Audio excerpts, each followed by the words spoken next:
Parce qu'en fait, au Québec, les parcs nationaux, leur mission, c'est de conserver un échantillon d'un territoire. Et puis ces territoires-là, c'est ce qu'on appelle des régions naturelles. Il y a 43 régions naturelles au Québec et l'objectif, ce serait de pouvoir protéger un petit échantillon de chacune de ces régions naturelles-là. Peut-être que ça ne sera pas possible. Actuellement, je pense qu'il y en a comme autour de 26 ou 27 de protégés. En partie. Mais la région naturelle qui est représentée par la Pointe-Taillon, le parc national de la Pointe-Taillon, ça s'appelle les Basses-Terres du Saguenay-Lac-Saint-Jean. Donc, on va voir comment tout ça, ça s'est formé. Donc, on voit justement, quand on parle des Basses-Terres, on voit comment c'est beaucoup plus creux que les montagnes qui nous entourent. Donc, ici, c'est parce qu'il est en brun, c'est ce qu'on appelle la grande chaîne de montagnes des Laurentides. Alors, on voit les Laurentides qu'on a à traverser pour aller à Québec, Montréal. Et puis, juste en haut de la Pointe-Taillon, il y a le petit massif des Monts-Valin qui font partie aussi des Laurentides, là. Mais nous, on est vraiment bordé de chaînes de montagnes, alors qu'on est dans une espèce de cuvette beaucoup plus basse, beaucoup plus creuse que les montagnes environnantes.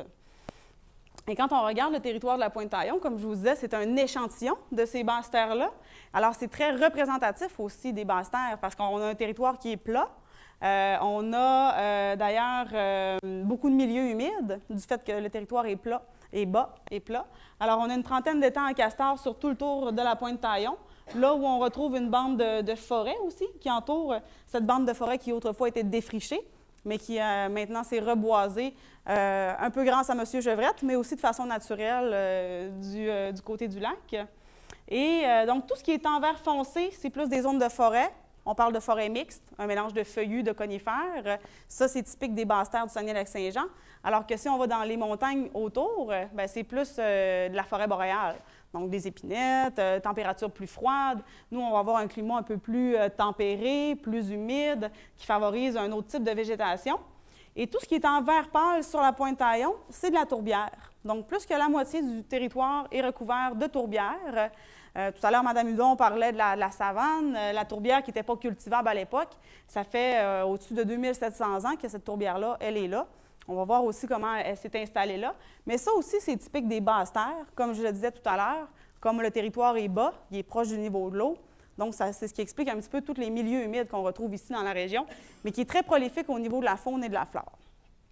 Alors, pour comprendre comment ça s'est formé, mais aussi, il faut savoir que si on enlève toute la végétation qu'il y a sous la Pointe-Taillon, d'après vous, qu'est-ce qu'il y a en dessous? Du sable, exactement. Si vous avez peut-être déjà vu le sable à la Pointe-Taillon, rouge, noir, beige, on va y revenir un petit peu plus tard.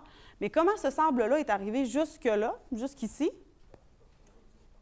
Comment ça s'est formé tout ça? Bon, bien, en fait, on va reculer un petit peu dans le temps.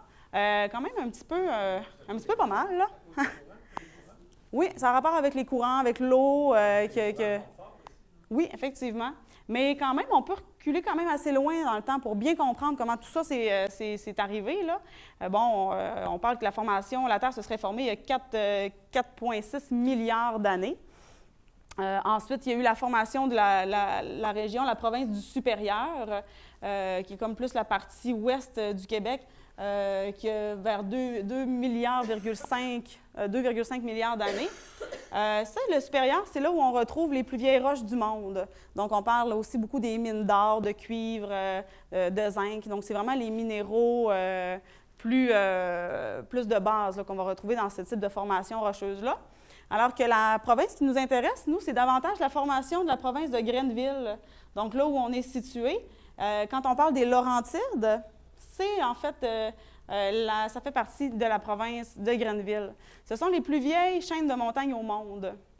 Donc, il y a 1 milliard d'années, quand la province a terminé de se créer, bien, les Laurentides, c'était l'équivalent de l'Himalaya. Donc, c'était une énorme chaîne de montagnes. Comme elle était très jeune, bien, les montagnes faisaient 25 km de hauteur. Donc, c'est sûr que quand ça... Comment? Orvière. Donc, c'est sûr que quand ça s'use, ces montagnes-là, avec les glaciations, le vent, la pluie, le temps, ça fait quoi? Ça fait du sable. Exactement, ça fait le sable. Donc, c'est pour ça qu'il y a autant de sable que ça dans la région. Ces montagnes-là qui faisaient 25 km font à peine 1000 mètres aujourd'hui. Pas 1000 mètres, non, 1000 mètres, c'est 1 km. Oui, à peu près 1000 mètres dans le maximum. Donc, c'est tellement usé que ça fait énormément de sable. Ensuite, c'est ça, la formation des Appalaches qui est un peu plus jeune. Mais il y a un autre phénomène qui a contribué à former la région, ce qu'on appelle le graben du Saguenay. Alors, ça, c'est une espèce d'effondrement. On va bien le voir tout à l'heure. Mais comment ça s'est formé, cette espèce d'effondrement, comment ça a pu s'effondrer ici dans la région? C'est que vous avez peut-être déjà entendu parler de la dérive des continents. Les continents, ça bouge, ça ne reste pas toujours en place, donc ça bouge, ça dérive continuellement. Puis à un moment donné, on a même, tous les continents se sont même réunis pour former un seul grand continent qu'on appelait la Pangée.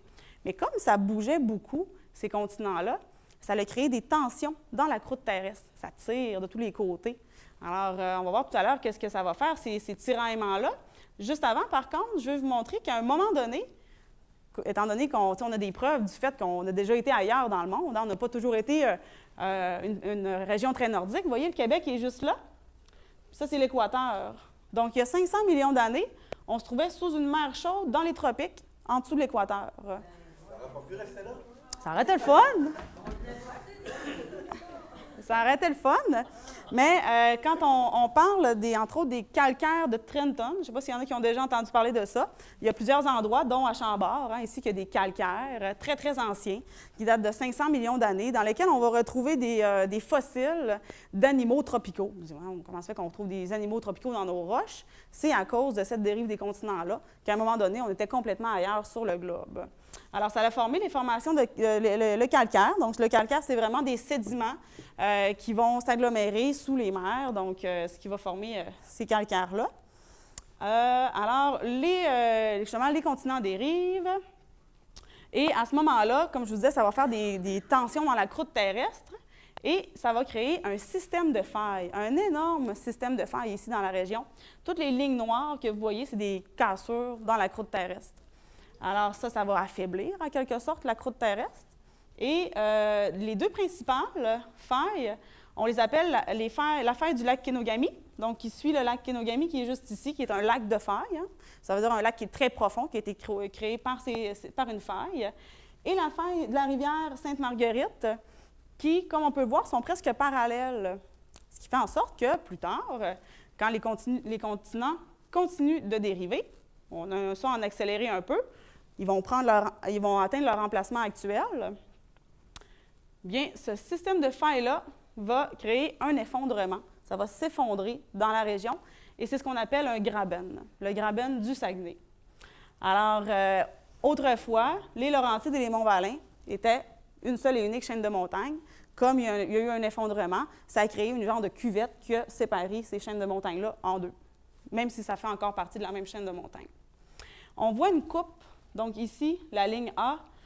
Vous voyez, c'est comme si on avait coupé le Saguenay en deux. Alors, d'un côté, vous avez les Laurentides où la coupure est assez nette. Vous avez dans le centre, le point le plus bas, le Saguenay. Et ensuite, ça remonte vers les Monts-Valin. Donc, on voit vraiment l'effet de l'effondrement. C'est ce qu'on appelle aujourd'hui les basses terres du Saguenay-Lac-Saint-Jean. Donc, il y en a qui vont dire « Ah, je pensais que c'était une météorite qui avait creusé ce trou-là dans les montagnes. » Mais non, c'est vraiment qu'un effondrement, un graben. Un autre phénomène qui a contribué à former la région, la dernière glaciation qui a débuté il y a 80 000 ans, mais elle a atteint son maximum il y a 18 000 ans. À ce moment-là, tout le Canada était recouvert de glace et il y avait de la glace jusqu'au Wisconsin, aux États-Unis. Non, on n'était plus en Équateur. on était ici. Oui, mais c'est la température qui a changé. Le continent, il n'y a pas vraiment. Oui, bien là, tantôt, on a vu que le continent il avait atteint son emplacement actuel. Après ça, bon, c'est ce qui a fait que ça s'est effondré dans la région. Donc là, on est déjà dans le nord du globe et la température va changer de 3 à 5 degrés. Donc, ce n'est pas beaucoup, mais c'est suffisant pour faire en sorte que les hivers vont se perpétuer. Donc, au lieu d'avoir une phase de dégel, là, comme l'été, bien, ça va juste être toujours l'hiver, puis la glace va s'accumuler pendant des milliers d'années. On dit que ça a commencé il y a 80 000 ans, puis elle a atteint son maximum il y a 18 000 ans, donc ça se passe quand même sur des milliers d'années. Alors, justement, la glaciation wisconsinienne, ici dans la région, on va avoir jusqu'à 3 km de glace d'épaisseur. Quand même. Souvent, quand je suis dehors, puis là, je dis aux gens, regardez les nuages, il y avait de la glace jusqu'aux nuages. Donc, ça fait pas mal de glace. ce que ça va avoir comme effet, c'est que là, on va voir l'avancée du glacier. Ça va venir surcreuser notre cuvette de tout à l'heure, là, les basses terres qui s'étaient créées, qui s'étaient effondrées, bien, le glacier va venir surcreuser tout ça, polir les montagnes, arrondir le relief. Mais regardez la trace du glacier. Donc, il va arriver de par le nord. Puis quand il va arriver un peu là où commencent les Laurentides, là, donc là où il y avait une espèce de mur, un escarpement, bien là, le glacier va comme changer sa trajectoire, puis il va s'en aller creuser le fjord du Saguenay. Donc, c'est pour ça que la démarcation est beaucoup plus nette du côté sud, avec les Laurentides, que du côté des Monts-Valin. Donc, on a vraiment le glacier qui arrive du nord, puis qui va changer sa trajectoire et qui va venir surcreuser les basses terres du Saguenay-Lac-Saint-Jean. Puis là, il faut savoir aussi qu'autant de glace que ça a un poids. Hein? On peut penser à un sac de glace, c'est déjà lourd. 3 km de glace, c'est encore plus lourd. Donc, ce que ça va avoir comme effet, c'est que la glace va enfoncer le continent sous le niveau de la mer, à 150 mètres en dessous du niveau de la mer. Alors, quand la glace va commencer à fondre et que le glacier va libérer la petite région, là, les basses terres du Saguenay-Lac-Saint-Jean, nous, on va se trouver encore sous le niveau de la mer. Donc, il y en a peut-être qui ont déjà entendu parler de la mer de la Flamme. C'est qu'il y a 10 000 ans, la région a libéré des glaces, mais le glacier était encore au nord et ça pesait encore très, très lourd. Donc, toute notre fameuse cuvette des basses terres a été envahie par l'eau de la mer. C'est ce qu'on appelait la mer de la Flamme. Donc, on voit vraiment bien la cuvette, la forme de la cuvette, mais qui est envahie par l'eau de la mer. Et voilà le lac Saint-Jean actuel, qui, lorsque le glacier a continué de fondre, tranquillement, le continent s'est relevé. La mer a pu se retirer, puis il nous a resté ensuite le lac Saint-Jean, qui est un lac d'eau douce avec ses rivières.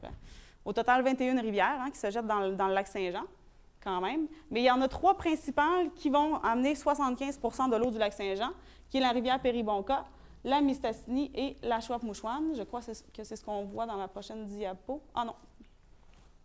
Donc, voilà. Justement, pour faire un petit résumé de ça, on va voir une petite animation qui nous résume depuis la formation des monts Grenville jusqu'à aujourd'hui, environ 3 minutes. Donc, environ 1 milliard d'années d'histoire en 3 minutes. Et est-ce qu'il y en a qui ont déjà entendu parler de l'anorthosite du lac Saint-Jean? Oh, ben peut-être que vous avez déjà entendu parler d'abord du granit noir du lac Saint-Jean. Oui.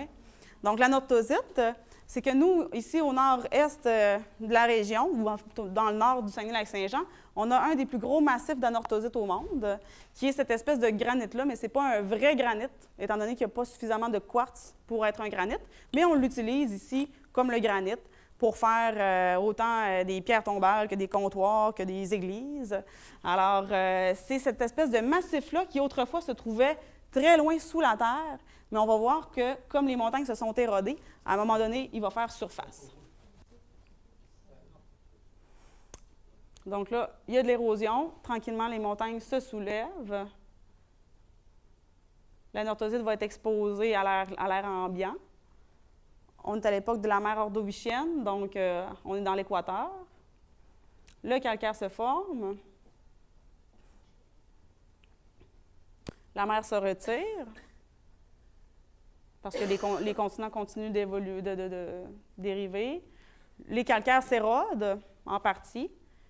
Tranquillement, la faille vont commencer à se créer. Ça s'effondre dans la région. Fin de la formation du Graben. Le glacier arrive, va creuser le fjord en même temps, toute la cuvette des basses terres. Et là, le glacier pèse sur le continent, donc le continent s'enfonce sous le niveau de la mer. Le glacier se retire, il va laisser beaucoup de sable, de gravier, de sédiments. Il reste quand même encore du calcaire. Il y a la mer de la Flamme qui s'installe et qui va faire le dépôt d'argile qu'on a aujourd'hui dans la région. Et ça, c'est la région aujourd'hui, avec une base de roches de type granit un peu. Ensuite, on a les anciens calcaires. Ça, c'est l'anorthosite qui reste aussi en surface. Et par-dessus tout ça, on va avoir une espèce de couche d'argile qui a été déposé par la mer de la Flamme et le sable là, laissé par le glacier. Donc, d'ailleurs, c'est pourquoi on fait l'agriculture dans la région aujourd'hui. C'est grâce à cette mer-là qui nous a laissé ces dépôts argileux-là. Sans ça, on serait sur de la roche et du sable. Donc, tout à l'heure, je vous disais que les principales rivières qui amènent l'eau au lac Saint-Jean, c'est la rivière Péribonka, Mistassini, Ashwapmouchouane. Et ces rivières-là, comme ils prennent leur source très haut dans le nord, on parle que la rivière Péribonka prend sa source à 500 km au nord, va contribuer aussi à former un peu la région du fait qu'elles vont avoir transporté énormément de sable. Donc, je crois que c'est ce qu'on voit. C'est à l'époque de la mer de la Flamme que ça s'est créé, la Pointe-Taillon, mais que tout le nord-ouest du lac Saint-Jean s'est ensablé, si on veut. Parce que là, dans le nord, le glacier fond. À l'époque de la mer de la Flamme, le glacier continue de fondre. Et là, ça fait beaucoup, beaucoup d'eau. Donc, les rivières sont gonflées par l'eau de la fonte du glacier. Mais le sable et le gravier que le glacier avait ramené avec lui, en fondant, ça va être retransporté par les rivières. Alors, pendant 5000 ans, la rivière Péribonka va transporter ce sable-là et va venir le déposer sous la mer. Parce que lorsque la rivière va entrer en contact avec la mer, le courant va être freiné, puis le sable va se déposer juste ici, à l'embouchure de la mer. Et c'est comme ça qu'ici, qu'on voit que la Pointe-Taillon va se former sous les eaux de la mer. Puis que tout le nord-ouest du lac Saint-Jean, tout ça, c'est vraiment rempli de sable de par les rivières qui amenaient le sable de la fonte du glacier. Donc, la Pointe-Taillon, un peu les étapes, comment elle s'est formée. Alors ça, on parle d'il y a environ 7000 ans. Hein. Quand la mer s'est retirée, on dit que ça fait à peu près 5 à 7000 ans. Donc, si on compare avec toutes les formations, la formation de la Terre, la formation des monts Grenville il y a 1 milliard d'années, c'est très, très jeune comme type de formation, 7000 ans. En fait, on a différents deltas. Quand on parle de delta, c'est justement ce phénomène-là que les rivières vont déposer des sédiments sous l'eau d'une mer ou d'un lac.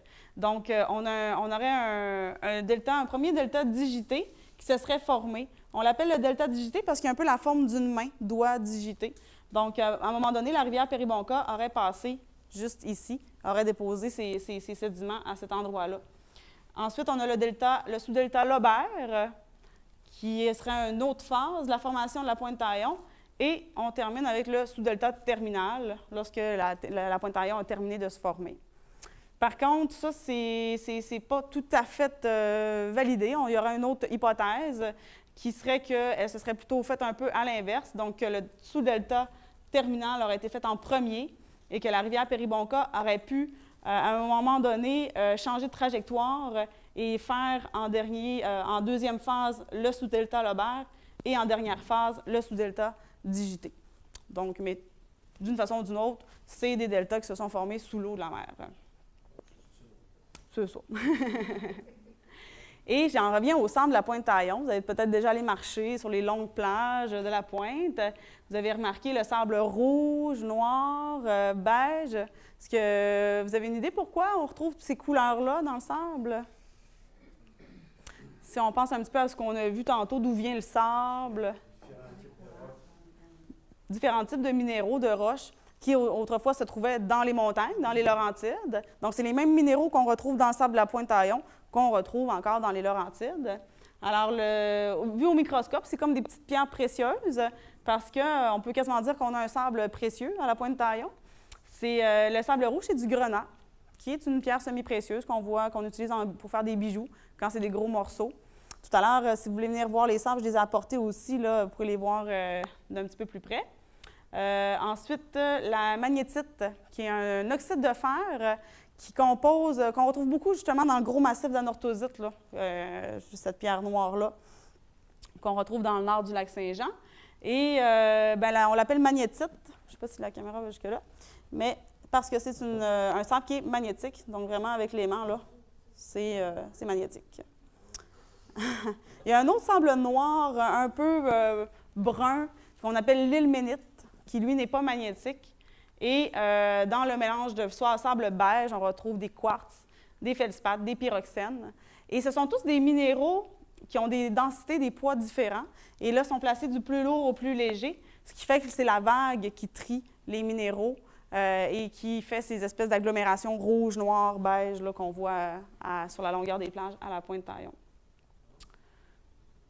Le quartz, c'est dans le beige? Oui, le quartz il est dans le beige. Quand on regarde au microscope, là, c'est vraiment les petits morceaux blancs très transparents. Sinon, ce qui fait beige, c'est beaucoup les feldspaths qui sont beiges, puis les pyroxènes verdâtres un petit peu. Et tout à l'heure, je vous disais qu'il y avait plus de 50 du territoire de la pointe qui est recouvert de tourbières. Comment ça se fait qu'on retrouve autant de tourbières que ça? Bien, il faut s'imaginer que quand la mer s'est retirée, il n'y avait pas d'arbres encore, c'était que du sable. Donc, c'est une immense pointe de sable, sans végétaux. Donc, à ce moment-là, le sable était exposé au vent, à la pluie, à l'eau. Alors, il s'est créé des cordons, des dunes, des creux. Alors, le sable a comme été remodelé un peu. Avec la pluie, les espèces de cuvettes se sont faites remplir par l'eau. Et dans l'eau a commencé à apparaître les premières plantes, les premiers végétaux, les plantes aquatiques. Et alors que sur les dunes ou les levées naturelles, comme l'eau était mieux drainée, on commence à voir des arbustes et des arbres. Donc, avec les années, les arbres et les arbustes vont grandir, alors que dans les espèces de cuvettes, l'eau va s'appauvrir parce qu'il y a presque juste l'eau de la pluie qui va alimenter ces cuvettes-là. Alors, il n'y a presque pas de minéraux, presque pas d'oxygène, et c'est là que la mousse de sphaigne va en profiter pour s'installer, coloniser les cuvettes et envahir une grande partie du territoire de la Pointe-Taillon. Mais comme je vous disais, ça se fait sur une longue période de temps. On a daté une partie de la tourbière de la Pointe-Taillon à 2700 ans. Donc, ça se fait, on dit que la sphaigne pousse d'environ 1 cm par année. Et à certains endroits, on a mesuré 1,5 m de tourbe. Donc, ça se fait sur quand même des longues périodes. Et ces milieux de tourbière-là, bien, c'est un peu à ça que ça ressemble. Ça donne un aspect peut-être un peu nordique ou un peu différent là, quand on entre à l'intérieur du territoire, voir ces petites épinettes-là rabougries, parce que les conditions de vie sont très difficiles dans la tourbière. Il fait chaud, les sols sont inondés, le sol est inondé d'eau, c'est comme une grosse éponge remplie d'eau. Le sol peut rester gelé jusqu'au mois de juillet dans certains secteurs à cause de la tourbe qui n'est pas conductrice de chaleur. Bien, les oiseaux, beaucoup, parce qu'il y a beaucoup d'insectes. On a décompté au-dessus de 300 espèces d'insectes différents, donc les oiseaux insectivores vont aller s'y nourrir. Les orignaux, eux, l'utilisent surtout pour se déplacer. Ce n'est pas un endroit où il va se nourrir, ce n'est pas un endroit où il peut s'abriter non plus. Donc, il va surtout se déplacer. Alors, on voit beaucoup de sentiers d'orignal, mais non, il ne mange pas de ça. Donc, pour les animaux, pour la faune, là, je vous dirais que celui qui est le plus exotique, c'est la grue du Canada, qui niche dans une partie de la tourbière là, depuis quelques années au parc, ce qui n'était pas très commun à l'époque. Ça ne fait pas très longtemps qu'on observe des grues dans le parc ou dans la région. En période de migration, on sait qu'ils font une halte sur la Pointe-Taillon. Par contre, des grues qui nichent dans le parc, c'est peut-être un couple ou deux, donc pas plus que... en fait, on n'a pas encore vraiment dénombré, fait de travail pour dénombrer ça, mais c'est pas autant que... Pour certaines études, entre autres, on a fait le suivi du tétra, où le tétra était suivi avec des colliers moteurs, donc des fois, il fallait aller où le tétra allait, donc dans la tourbière. C'est le suivi de certaines plantes aussi, parce que les tourbières sont des endroits où on retrouvait, entre autres, des plantes carnivores, mais aussi les types d'orchidées. Ici, dans la région, les orchidées se retrouvent beaucoup dans les tourbières. Donc, quand on fait le suivi de ces plantes-là, il faut aller où elles se trouvent. Par contre, c'est des milieux qui sont fragiles. Hein? Quand on le voit, quand on pile dans une tourbière, on laisse une trace. Donc, si on est plusieurs à piler dans ces milieux-là, bien, on laisse plusieurs traces, puis ça abîme les milieux. Donc, on y va juste seulement pour des études. Je ne les ai pas comptés, mais dernièrement, j'ai quand même fait une liste et c'est au-dessus d'une vingtaine, je crois, d'espèces d'orchidées, là. Ou pas loin d'une vingtaine. Avec le nouveau secteur des amicaux, là. Donc, pour en revenir peut-être aux thématiques un peu de la Pointe-Taillon, avec toutes ces tourbières-là, on parlait de forêts mixtes, donc feuillus conifères, et du fait qu'il y a tout le passé de l'histoire humaine, où les gens avaient défriché les terres, que ces terres-là se sont repeuplées en ce qu'on appelle des espèces de lumière, bouleaux, peupliers, qui sont vraiment des espèces privilégiées pour le castor, l'orignal. C'est ce qui fait que la faune abonde quand même à la Pointe-Taillon. Donc, on voit ici un peuplement de bouleaux, là, presque pur, du côté nord. C'est sur le côté nord ou le côté sud? En tout cas, du côté nord, il y a beaucoup de peuplement de bouleaux, du fait que suite au défrichage des terres, ça s'est régénéré en bouleau. Donc ça, c'est vraiment propice pour l'orignal. Forêt de conifères. Et le fait que ce soit des territoires comme ça où on va trouver du feuillu, du conifère, encore là, c'est vraiment propice pour l'orignal où lui, il va rechercher les bouleaux, je dis toujours les bouleaux, les feuillus pour se nourrir, alors qu'il va rechercher les conifères pour s'abriter. Même à l'hiver, il va souvent se rassembler dans des milieux de conifères, mais il va quand même se nourrir en feuillus. Donc, ça prend vraiment les deux là, pour certaines espèces animales. Donc, on a un étang à castor. Je vous parlais tout à l'heure qu'il y avait une trentaine d'étangs à castor, qui lui aussi s'est installé grâce à la présence de feuillus. Un petit castor à la Pointe-Taillon. Et le fait que les étangs à castor sont situés sur le tour de la Pointe-Taillon, là où on trouve la piste cyclable, ça fait en sorte qu'ils sont facilement observables, donc très agréables pendant l'été pour les campeurs et les cyclistes. Un castor au travail. Un super barrage. On peut en voir comme ça à la pointe plusieurs, avec une hutte. Un orignal qui profite d'un étang, parce que oui, l'orignal va se nourrir d'arbres feuillus, mais va aussi s'alimenter beaucoup dans les zones des étangs, avec toutes les plantes aquatiques qui vont lui permettre de se regorger de sels minéraux pendant l'été. Donc, castor et orignal, très souvent reliés, du fait que le castor va créer des habitats propices pour l'orignal. Encore une petite femelle dans un étang.